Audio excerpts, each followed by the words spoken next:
What's up, y'all? We back on the show today. We're gonna try something a little bit different. I'm gonna, do a franchise, kind of do a rebuild. If I was just doing a regular one, I'd pick my favorite team, the White Sox. But we're gonna do a rebuild. I kind of let Siri decide once I kind of narrowed it down to a few teams. I took out the Orioles. That's always a popular team for that reason. And they have, Adley Rutschman, DL Hall, Grayson Rodriguez, Cedric Mullins, Trey Mancini, Ryan Mountcastle. They have a lot of pieces in place already. A lot of prospects that are, already coming up. And essentially you got the Tigers and the Royals, even the Twins. They've all got a considerable amount of talent and a lot of, prospects in their organizations. You've got the A's, the Rangers. Kind of based it more off like who's the worst record so far, and just kind of in general. The A's have a few decent prospects. They got Pache in the Matt Olson trade. They got Langeliers. They've got Sean Murphy still. They still have Frankie Montas. They've got good pieces to build around already. The Rangers, they've got Jack Leiter. Um, they've signed Corey Seager, Marcus Semien. They got Adolis Garcia. So again, they have, all-star caliber talent already. So the three teams I came down to were all in the National League. It came down to the Nationals, the Reds, and the Diamondbacks. The Pittsburgh Pirates are, obviously a bad team, but they have a lot of prospects. They'll be good in like 1 or 2 seasons, so it's not really that much. And the Rockies, I thought were going to be a good candidate, but they've looked really good so far, so I kind of just took them out. You got the Diamondbacks. That was the first team eliminated. I let Siri decide. I didn't really make the decision really, but they're the first team eliminated, so it came down to the Nationals and the Reds. The Nationals, yeah, they have Juan Soto, Hubert Ruiz, and Josiah Gray, but that's really it. They don't really have much else. Gray and Ruiz are what they got back in the Scherzer and Turner trade. They probably could have got more, but they didn't.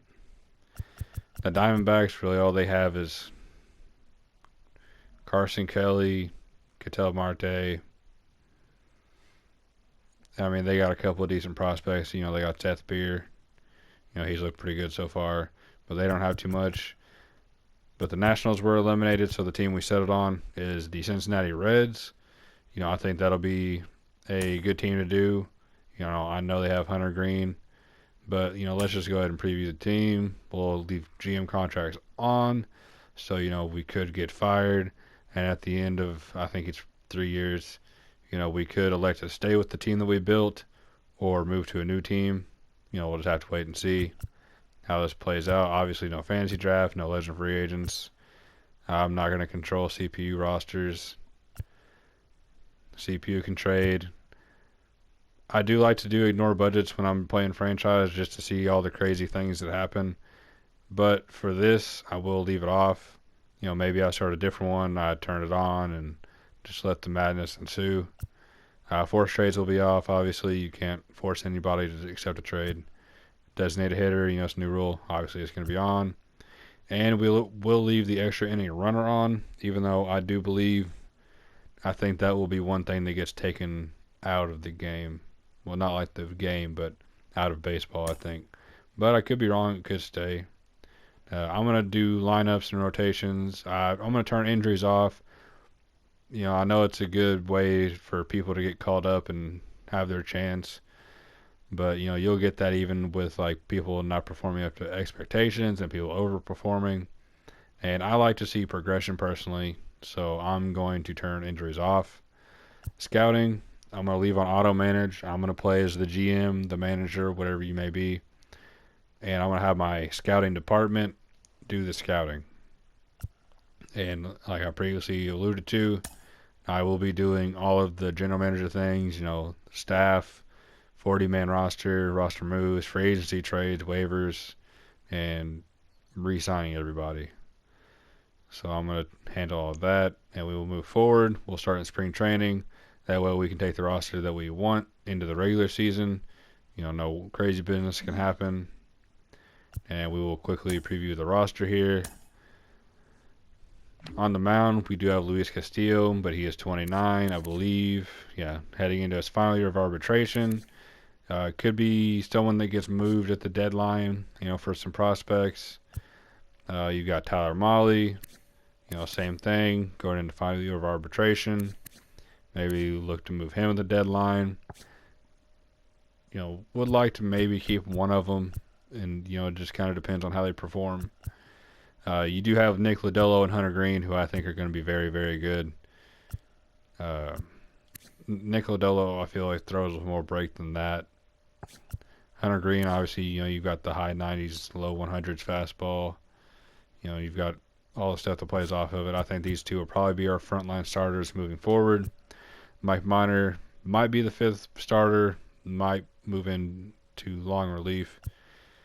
They do have Chase Petty. Obviously, he's a very good prospect, 74 at 18 years old, so he might get called up in a couple of years. Vladimir Gutierrez and Justin Dunn, I'm probably going to have them battle it out for the fifth starter spot. But if Mike Minor has a good spring, maybe he takes it. We'll just have to wait and see. Got Brandon Williamson. And in terms of other prospects, not really much else. Unless, somebody just really outplays their progression. I mean, there is young guys, that have that possibility. And he's got his face in the game, and he's got deep potential. That's pretty rough. But, we've got 1, 2, 3, 4. We got 4 arms to work with, and I'm not even counting these two. We could keep one of them, but I have confidence that we can find another starter in the draft if that's what it comes down to. And, these two are still pretty young as well, Gutierrez and Dunn. In the bullpen, we've got TJ Anton and Justin Wilson as our two main, setup men, middle relievers. He'll probably be the setup man. He'll probably be, our go-to middle reliever. Former starter, Zach Godley, over from the Diamondbacks. He's okay. Nothing spectacular. We got Hunter Strickland. He's a good bullpen arm to have. Throws hard. Good control. Tony Santillan, younger guy, so hopefully he can progress throughout. Art Warren, he's got good stuff. So, that's probably going to be our bullpen. We got 1, 2, 3, 4, 5, 6. Along with the closer. Make it 7. Usually a 12-man pitching, rotation bullpen, 12-man pitching staff. We'll just call it a staff. Usually how I like to keep it, have 14 hitters available and 12 pitchers. I think is a good mix. Some people might like to go 13 and 13, 15 and 11. I like to keep a decent balance. That way, arms don't get, overused during the season. And that way, energy can stay where it needs to stay, during big games. Other guys that could contend for a spot, you got Buck Farmer, Miguel Figueroa. He younger arm, maybe he plays his way in. In my bullpen, I do like arms that throw a little bit harder than 90. But, if he has good stuff, he doesn't have much control, much break, that usually can offset. So we'll just have to see there. Ryan Hendricks, he looks like he's a younger guy, throws hard, can't find the zone though. Kyle Zimmer, he, was looked at, a little bit higher. Maybe we can get some 2020 out of him. Who knows? In terms of other bullpen arms, Graham Ashcraft here, 24, see potential. Maybe he can give us some bullpen innings down the road. Not too much else in terms of bullpen arms. You don't expect to have A's and B's in the bullpen. You don't really want to see D's, though. You'd like to at least see the C's. You don't have to have, 5 85 pluses in the bullpen, but you'd like to see at least a couple 80s. Back into the bullpen, we got Lucas Sims. So he'll probably be the closer to start. It'll be between him and Anton. It might fluctuate throughout the season, but it'll for sure be one of these two, I think. Luis Cessa, I think he used to be a starter for the Yankees, didn't he? Yeah, when he first came up, he started games, but it looks like he moved into a full-time relief role in 2019. And it looks like he was pretty decent at it, so he'll probably play a good role for us. Uh, maybe he, maybe he's our number one reliever and or middle reliever. Excuse me. And Justin Wilson is our number two. But it looks like we got decent options out of the bullpen. Behind the plate, we do have Tyler Stevenson. I think he will be our catcher moving forward. So that's solid talent. We got one spot kind of like locked down. Matthew Nelson, that looks like he'll be a guy we need to find a spot. And where they're at currently, single A, double A, triple A, majors, is subject to change. I'm going to move the roster around a little bit. I didn't really set any 40 mans before I did this. I just kind of left it as it was. So there could be people that are hurt, whether it be a 60-day, I think they might miss a season. But in the grand scheme of things, I don't think it'll mess too many things up. If it does, I might go back and check and take the time to redo everything or all the 40 bands and make it where it should be. But we'll still be where we are with the Reds, and I won't make any moves. Daniel Lowen, looks like he's got decent potential. He could play a part down the line. Ramos Garcia, he's just kind of a backup catcher, and these guys probably won't see major league time. First base, we have free Joey Votto. Could keep him a Red. How long is his contract?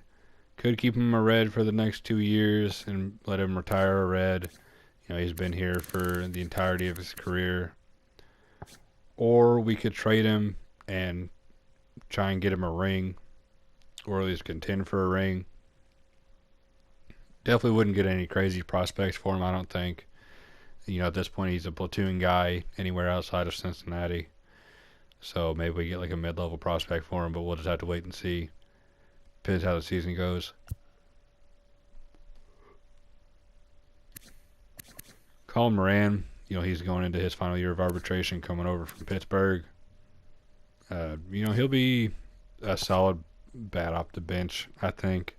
And then we got Jake Bauers, our really only other first base option. Decent prospect at one time, couldn't really hit when he got to the majors. So we're kind of shallow over there at first. Second base, we do have reigning Rookie of the Year Jonathan India. Pretty good talent. Second baseman of the future, I think. Most of our starters are in there. If they're not, I don't want to call anyone bad. If they're in the majors, obviously they're talented at baseball. Some of our starters are below average. We'll go with below average. That's a better term, I suppose. Our average to above average starters are usually in their mid-20s. Anyone below average is usually in their 30s or about to enter their 30s. So it's not too hard of a switch. Donovan Solano had a ridiculous 2020 and really not a bad 2019 or 2021. Definitely turned his career around from outside of 2012.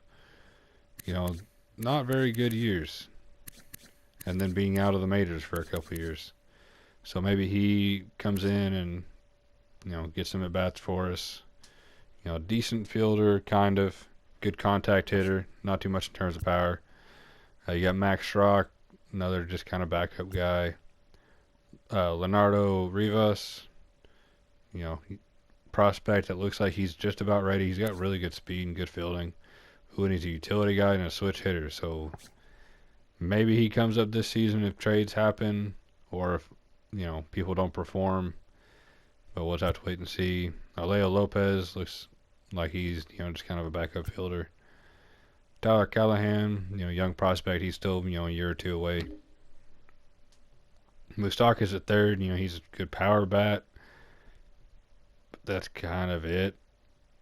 I mean, he's, slow. He's an okay fielder. Contact's a little bit low.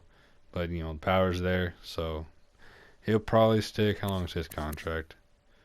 2 years.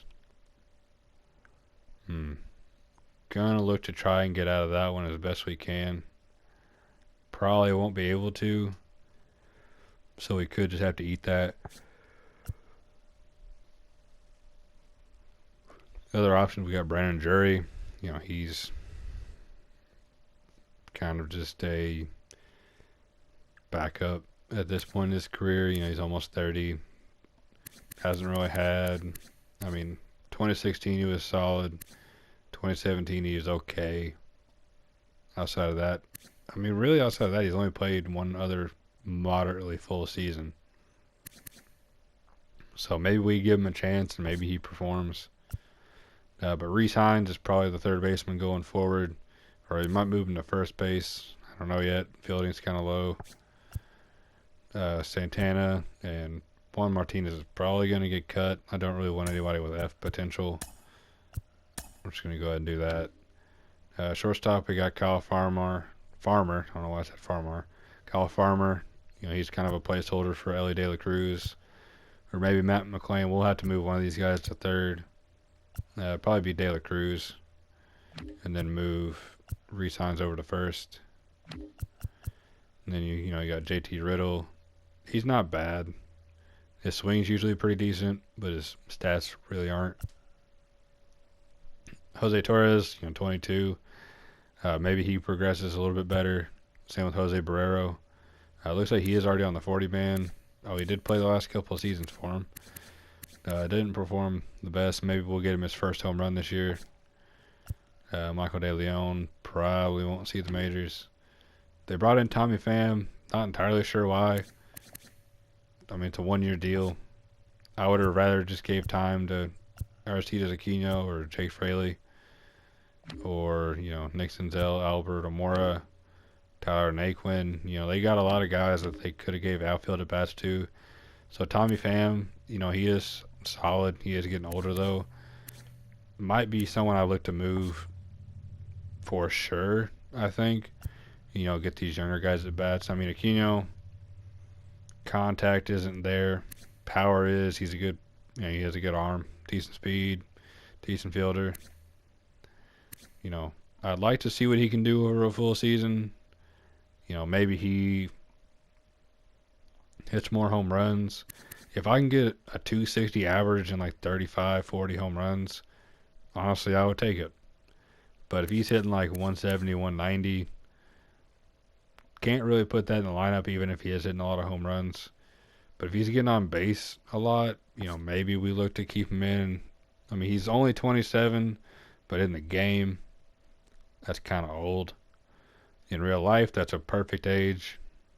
Well, not real perfect. There's no quote-unquote perfect age. But on the game, once you kind of hit that like 31, 32 threshold, you're considered, senior citizen almost.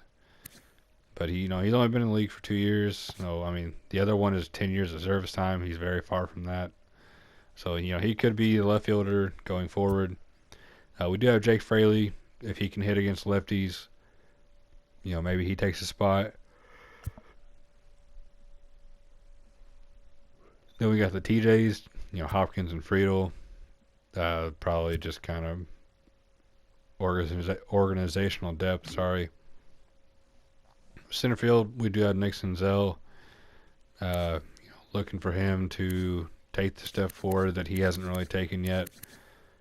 Solid rookie year, but, just hasn't improved off of it.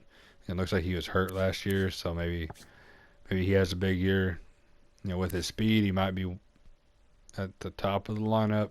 I don't want to quote that. We do have Albert Amora. He still has good potential. Really kind of a placeholders for Jay Allen, though. He's probably going to be the center fielder of the future. I say probably. There is no guarantee. Alan Cerda, just doesn't have the potential. Michael Ciani, also good speed, good fielder. Just got to get the hitting. He's probably a year or two away still.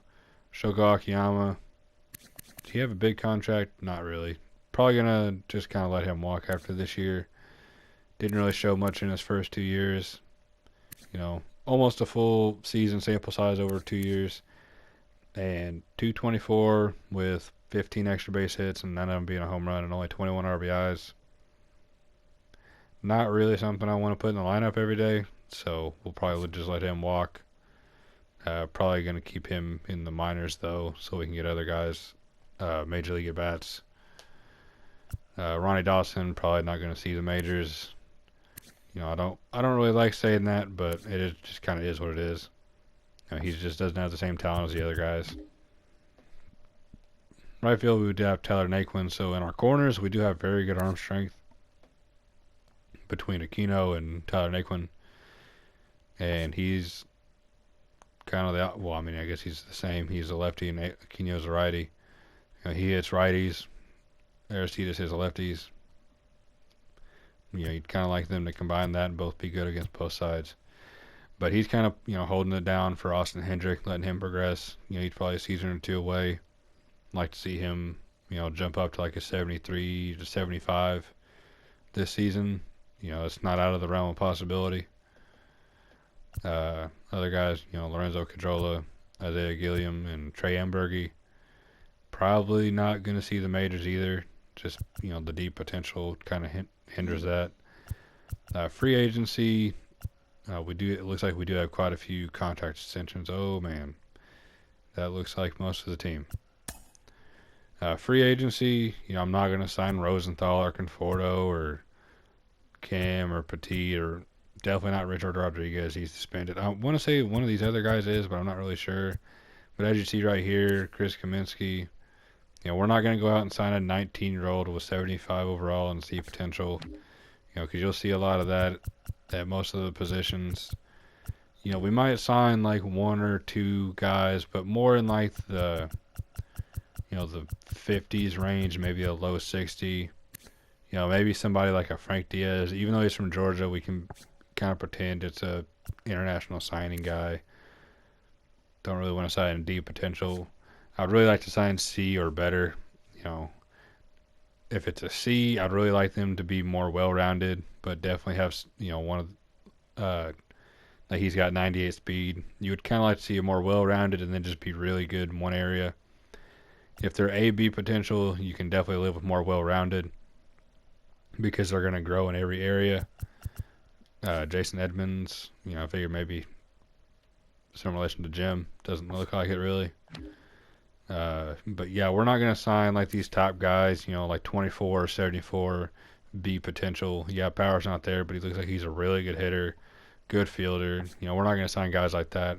We're going to keep it, pretty moderately realistic. We're going to sign these top guys. As much as I would like to. Okay, I was about to say there's not usually a first baseman that's high, but yeah, he's got that deep potential, so that definitely offsets it. Oh, there's never a catcher. Deep potential as well. Yeah, catcher is definitely one you just usually see these older guys. And then, man, a closer. Oh my goodness, with A potential. As tempting as that is, not going to do it. We'll probably limit it to like, a couple of guys, maybe a pitcher and a fielder, maybe, between 2 and 4. I'm not going to go over 4. Like, I'm not going to just sign Lincoln Ball and what was the other guy? Ernesto Ramirez and Pedro Esparza. Like, I'm not going to sign like these top guys. Like, I'm going to try and limit it to like lower guys. Maybe even like Jim Mendez. He's a 63. That's about where most prospects are. If you like really just look at it. Like, if you go over here, you see these guys, they're in their high 50s, low 60s area. But that's what we're going to do with that. And coaches real quick, first year, just going to leave it as is. David Bell is actually not too bad. Good, fielding, hits per 9, and clutch isn't bad. Bunting couldn't really care less about it. Zinter, you don't really want to see 4 negatives from any coach, especially your hitting coach. Contact and plate vision are important. Bunting, again, could care less. But you'd like to see positives, not negatives. Derek Johnson, the pitching coach. You don't really want to see control go down. It's kind of important to find the plate. But overall, I'm going to take back what I was about to say. I was going to say overall, the coaches don't look too bad. Okay, that makes up for it. He looks like he's a good coach. And then farm director's not bad either. But we're not going to make any moves before the season. We'll kind of do those after the season. in the off season, like most people do. Scouts, same thing. We got 2 Centrals and no East. But I'm not gonna go out and just get the best guy. I'm gonna do someone that's like kind of similar. On the off season, that's when we can kind of make a move. But I will take the lower of the 2 here and see if I can find an East for around about the same amount. What is it? 1, 3. Try and keep it close at least. Oh, well, it looks like the lowest East guy is Tim White here. He does have good discovery. That is what you would like in the scouts. You would like to discover as many people as possible. And then, I feel confident that I can take an educated guess. You do like high efficiency as well, goodness. But we'll go ahead and switch out the Tims here. Tim Dominguez for Tim White. Just so we can cover all 4 regions. And, I know it's, we're improving technically.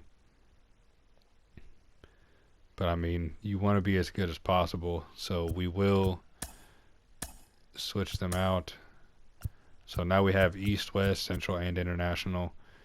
The West is another one we'd look to improve. And, really, if I wanted to just straight handicap myself, that's not too much. Oh, he's not good, though. Neither one of them are really. When you're going this low, you're not really going to get a good scout. Ernest Freehan looks ridiculously good. I'd love to get him as a scout, but you're not just going to go and get the best scout automatically. Discovery's low, but he's efficient with pitchers and position players. That's what you like. And yeah, Herb Jimenez looks really good as well. Bernard Barton. These are some of the better scouts I've usually seen, actually. I wish they would be in all of the franchise saves. But that's what we're going to rock out with right now. I think this will be a fun aspect, do a franchise, not just going to do Diamond Dynasty. Might rock out with quick counts. I don't know. We'll see how long games take. Might do a spring training game just to see. Don't really like playing spring training. It's kind of a waste of time. But we'll go one game without the quick counts, and if it's long, we might move to quick counts, see if it, tightens up the time a little bit. But that's going to do it for me this one. I'm going to try and get a game in soon, but I'll catch y'all later. Peace.